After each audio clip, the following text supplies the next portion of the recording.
So I'm going to tell you a little bit about our materials and our methods. So we used the laptop with BioPack, which you're all familiar with. We used the respiratory experiment, and we also had a scale that we used to measure the salt in the bags. And we had two separate bags. We had one with 5 kilograms of salt and one with 11.8 kilograms of salt, because we wanted to demonstrate the differences in weight. So we wanted to demonstrate the similitude of someone who was mildly overweight and then someone who had gained a significant amount of weight. So we had those two different weights going on. From now on, we'll refer to the 5 kilogram as the light weight and the 11.8 kilogram as the heavy weight. And then we also had a pad for them to lie on because they were doing it in the supine position, so we could, make them gain weight.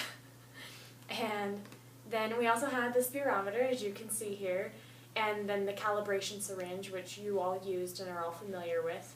We also had an individual filter, nose plug, and mouthpiece for each person, so we didn't exchange any germs between participants. For our methods, we had 7 participants, 4 female and 3 male, and for every one of those participants we did a pre-experiment screening. We wanted to know their sleeping position because we had them laying in a supine position, but if that's not the normal position that people sleep in, then they're not going to be used to breathing in that position, and it could be uncomfortable or even painful for some people. And so we wanted to know if that was already going to predispose them to having a lower pulmonary function.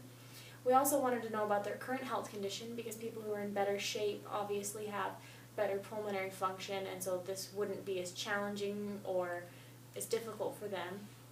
We also wanted to know if they play a wind instrument or sing for very similar reasons. If you are a singer and you already have those strong abdominal muscles, then that's going to predispose you to having higher pulmonary function. And then for our experiment, we did 3 trials.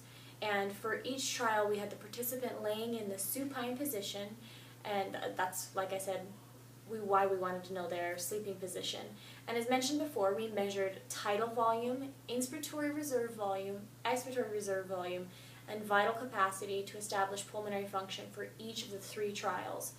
We wanted to make sure that we had a good control due to the fact that without knowing a baseline for each person, our data would have been relatively useless.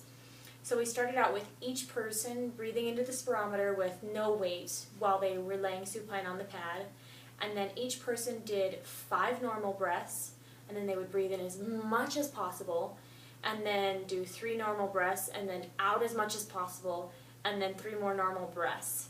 And then after they did that, for the control, we placed a weight on their diaphragm. We tried to keep it on the diaphragm or above, and then we would leave that there for a minute so that they could get used to it.